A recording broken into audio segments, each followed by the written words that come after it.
আসসালামু আলাইকুম রহমতুল্লাহ। 26 December 23। BNP জামাত এখন যা করছে তাতেই সরকার কঠিন পরিস্থিতিতে। কি চলছে দেখুন। সরকার স্বস্তিতে নেই, সরকারের অশান্তিতে আছে। দর্শক, স্বাভাবিক ক্যালকুলেশন এরকম হওয়ার কথা যে দেশে বিএনপি জামাতের জোরালো কোনো আন্দোলন নেই, বরং হরতাল অবরোধে ব্যর্থ হয়ে কার্যত বিএনপি জামাত হরতাল অবরোধ থেকে পিছু হটেছে। হরতাল অবরোধ তারা করছে না। এখন তারা লিফলেট বিতরণের মতো শতভাগ অহিংস কর্মসূচি, পিসফুল কর্মসূচি, যে কর্মসূচি নিয়ে কোনো আপত্তি করার কোনো যুক্তিই নেই, লিফলেট বিতরণ। এই লিফলেট বিতরণে করলে কি সরকারের কিছু হয়? হয় না।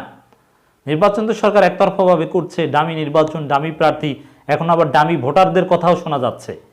তো সেক্ষেত্রে লিফলেট বিতরণ করে আর কি করবে? এতে সরকারের কিচ্ছু হওয়ার কথা না।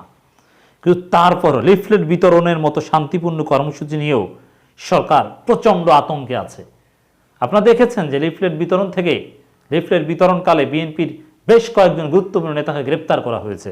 লিফলেট গ্রহণ করার কারণে লিফলেট গ্রহীতাকেও তুলে নিয়ে যাওয়া হয়েছে। আমরা আগেই বলেছি আপনাদেরকে, লিফলেট বিতরণ নির্বাচনকে নিরুৎসাহিত করে লিফলেট বিতরণ করলেও নাকি নির্বাচন কমিশনের চোখে পড়লে ব্যবস্থা নেবে। এর মানে এই লিফলেট বিতরণের মতো এই মুহূর্তে বিএনপি জামাত যা করছে লিফলেট বিতরণ কার্যক্রম, তাতেই সরকারের কঠিন অবস্থা। এর মানে যুক্তরাষ্ট্রের তৎপরতা, আন্তর্জাতিক চাপ। সরকার একেবারে কমফোর্ট জোনে থাকার কথা এখন, যে না এখানে বিএনপি জামাতের আন্দোলন নাই, কিছু নাই, নির্বাচন হচ্ছে, আমেরিকাও নাকি ম্যানেজড, কিন্তু মোটেও ম্যানেজ না এবং মোটেও কমফোর্ট জোনে নাই। হ্যাঁ, আমি এখনও বিশ্বাস করি সরকার দিন শেষে সফল হবে। 7 জানুয়ারি নির্বাচন করবে, ক্ষমতায় আসবে, মন্ত্রিপরিষদ গঠন করবে, হয়তোবা দেশ চালাবে, 5 বছর পূরণ করবে, সেই সম্ভাবনাই বেশি। কিন্তু তারপরেও তারা কমফোর্ট জোনে নাই। বিএনপি জামাত নিয়ে এখনও প্রচণ্ড ভয় কাজ করছে, বিদেশিদের প্রচণ্ড চাপে তটস্থ, এবং সেই চাপ কাটিয়ে ওঠানোর জন্য সরকারের ঘুম হারাম। এই বাস্তবতাটা স্বীকার করতে হবে। অতিমাত্রায় আশাবাদী হতে বলছি না, কিন্তু সরকার যে চাপে আছে, বিএনপি জামাত যদি পারফেক্ট পলিটিক্স করতে পারে বা আন্তর্জাতিক নানান ক্যালকুলেশন মিলে গেলে সরকার বেকায়দা পড়লেও পড়তে পারে। যদি এখন পর্যন্ত চাপই আছে, কিন্তু সেই চাপ কাটিয়ে ওঠার সম্ভাবনাও কিন্তু আছে।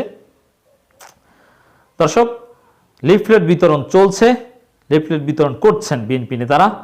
জামাত ইসলামীও লিফলেট বিতরণ কার্যক্রম চালিয়ে যাচ্ছে। নির্বাচন করলেও ক্ষমতায় টিকতে পারবে না। নজরুল ইসলাম খান বিএনপি নেতা, তিনি কথা বলছেন। এই বার্তাটা খুবই গুরুত্বপূর্ণ। এবার নির্বাচন করার পর বিদেশিদের পদক্ষেপ বা পশ্চিমাদের পদক্ষেপ আসবে, মূলত সেই আশা এখনো বিএনপি রাখছে। সরকার প্রশাসনে নির্বাচন করে ক্ষমতায় আসলেও জনগণের প্রতিরোধে ক্ষমতায় টিকে থাকতে পারবে না, এমন মন্তব্য করেছেন বিএনপি স্থায়ী কমিটির সদস্য নজরুল ইসলাম খান। তিনি বলেছেন, নাম সর্বস্ব দল বা সরকারের সমর্থক কোনো ব্যক্তি, তাদের নিয়ে নির্বাচনের আয়োজন করেছে সরকার। জনগণের প্রার্থী বাছাইয়ের কোনো সুযোগ নেই। যাকেই ভোট দেওয়া হোক না কেন, তিনি হবে সরকারি দল বা সরকারের সমর্থক ব্যক্তি। অতএব এটা একতরফা নির্বাচন। কিন্তু সেই একতরফা নির্বাচন করে পৃথিবীর অনেক অথরিটেরিয়ান রেজিম ক্ষমতায় দীর্ঘদিন থেকেছে, বরং তার ক্ষমতা পাকাপোক্ত করেছে, এরকম এক্সাম্পল রয়েছে। অতএব নির্বাচন করলে যে ক্ষমতায় টিকে থাকতে পারবে না, এটা পলিটিক্যাল রেটরিক হিসেবে বলতে পারেন, কিন্তু ফ্যাক্ট ভিন্ন হতে পারে।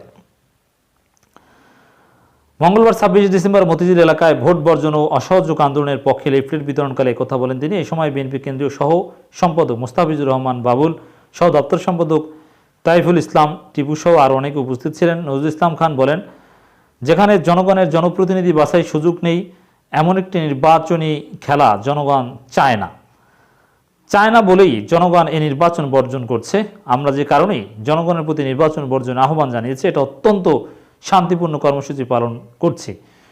জনগণের প্রতিনিধি নির্বাচন করার ক্ষমতা, এটাই হচ্ছে জনগণের মূল অধিকার। রাষ্ট্রের নাগরিক হিসাবে সকল সেক্টরে প্রতিনিধি নির্বাচন করতে পারবেন, সেই অবাধ সুযোগ তার থাকতে হবে।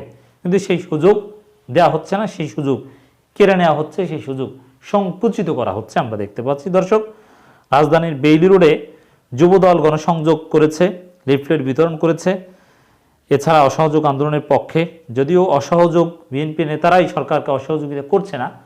আমি বাংলাদেশের বিভিন্ন আদালতের খবর নিয়েছি।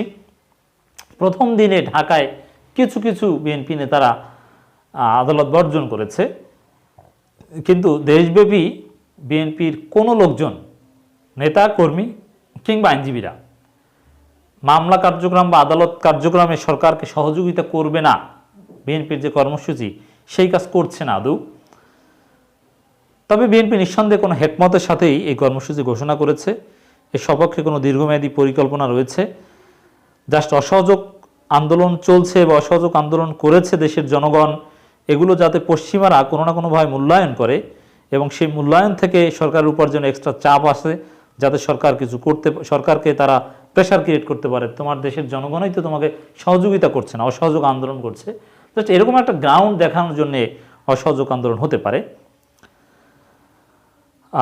নানান কথাবার্তা বলেছে এখানে। আরও বিভিন্ন জায়গায় বিএনপি নেতারা রাজপথে নেমেছে।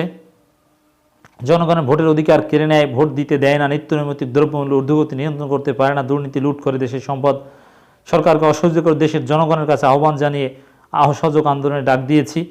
এভাবে অসহযোগের ডাক বা অসহযোগের মেসেজ বারবার বিএনপি দিয়ে যাচ্ছে। অ্যাট দি সেম টাইম দর্শক, জামাত ইসলামীও দেশের বিভিন্ন জায়গায় লিফলেট বিতরণ করেছে। খুবই গুরুত্বপূর্ণ পয়েন্টগুলোতে জনগণের কাছে পৌঁছে যেতে পেরেছে।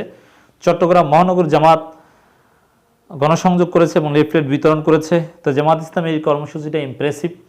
জামাত ইসলামী তো রাজনীতি দীর্ঘদিন যাবৎ নিজেরা করছে, মিছিল, মিটিং, সমাবেশ, মহাসভা নিজেরা, সাধারণ জনগণ তো আর তাতে ছিল না। কিন্তু এই লিফলেট বিতরণ কর্মসূচিটা ব্যতিক্রম, তারা জনগণের কাছে পৌঁছে যাচ্ছে, জনগণের সাথে একটা ইন্টারেকশন হচ্ছে। যে নিজেরা প্রোগ্রাম করে রাজপথে নিজেরাই চলে গেল তা না, সাধারণ জনগণ, অপরিচিত লোক, তার কাছে জামাত ইসলামের দাওয়াত, জামাতের পক্ষ থেকে ভোট না দেওয়ার দাওয়াত পৌঁছে দেওয়া হচ্ছে। It's significant. প্রশাসনের নির্বাচন বর্জন, ভোটদান থেকে বিরত থাকা এবং ভোটাধিকার ও গণতন্ত্র পুনরুদ্ধারের জন্য ঐক্যবদ্ধভাবে আন্দোলন গড়ে তোলার লক্ষ্যে কেন্দ্রীয় কর্মসূচির অংশ হিসেবে 26 ডিসেম্বর নগরীর বিভিন্ন স্থানে গণসংযোগ লিফলেট বিতরণ করে চট্টগ্রাম মহানগরী জামাত ইসলামী। দর্শক, এর সাথে সাথে আমরা আরও দেখতে পাচ্ছি ভোলা জেলায়ও গণসংযোগ করেছেন জামাত ইসলামী। ভোলা জেলা সেক্রেটারি জনাব কাজী মাওলানা হারুনুর রশিদের নেতৃত্বে, এবং এতে যথেষ্ট সাড়া পেয়েছে, জনগণের কাছে যেতে পেরেছে। এছাড়া 14 গ্রাম উপজেলা, এই 14 গ্রাম উপজেলা জামাত ইসলামী যথেষ্ট সক্রিয়। তারা হরতাল, অবরোধ থেকে শুরু করে যে কোনো কর্মসূচি, লিফলেট বিতরণ, সব ধরনের কর্মসূচিতে তাদের একটা সরব তৎপরতা আমরা দেখি। বাংলাদেশে হাতে গোনা কয়েকটা উপজেলা যারা জামাতের রাজনীতিতে বরাবরের মতো চমক দেখায়, তাদের মধ্যে 14 গ্রাম একটা। এছাড়া সিরাজগঞ্জের বেলকুচি আছে, পাবনার ঈশ্বরদী আছে, পলাশবাড়ি আছে, গাইবান্ধার, এরকম কয়েকটা উপজেলা চমৎকার পারফরমেন্স গত কয়েক মাস যাবত করে যাচ্ছে। তো 14 গ্রামে লিফলেট বিতরণ দর্শক। এছাড়া আমরা আরও দেখতে পাচ্ছি, দেখেন আমি যেটা বলেছি যে বিএনপি জামাত এখন যা করছে তাতেই সরকার কঠিন অবস্থায়। তার একটা প্রমাণ হচ্ছে ঈশ্বরদীতে ছাত্রলীগ বিএনপি ধাওয়া পাল্টা ধাওয়া, ককটেল বিস্ফোরণ। মানে বিএনপির উপর হামলা করেছে ছাত্রলীগ, কেন?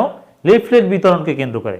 একদিকে পুলিশ গ্রেপ্তার করে বিএনপির লোকজনকে, ছাত্রলীগ আওয়ামী লীগের লোকজন হামলা করে বিএনপির লোকজনের উপর। লিফলেট বিতরণ মতো একেবারে সরকারের জন্য যেটা কোনো থ্রেটই হওয়ার কথা না, সেই কর্মসূচিতেও সরকার ভয় পায়, গ্রেপ্তার করে, তুলে নিয়ে যায়, হামলা করে। এর মানে বিএনপি যেমন যাই করছে তাতেই সরকার একটা আতঙ্কের মধ্যে আছে। এর মানে সরকার যতটা সহজে পার পাবে বলে অনেকে ধারণা করছে, তত নিশ্চিন্তে সরকার নাই, তাদের মধ্যে চিন্তা আছে।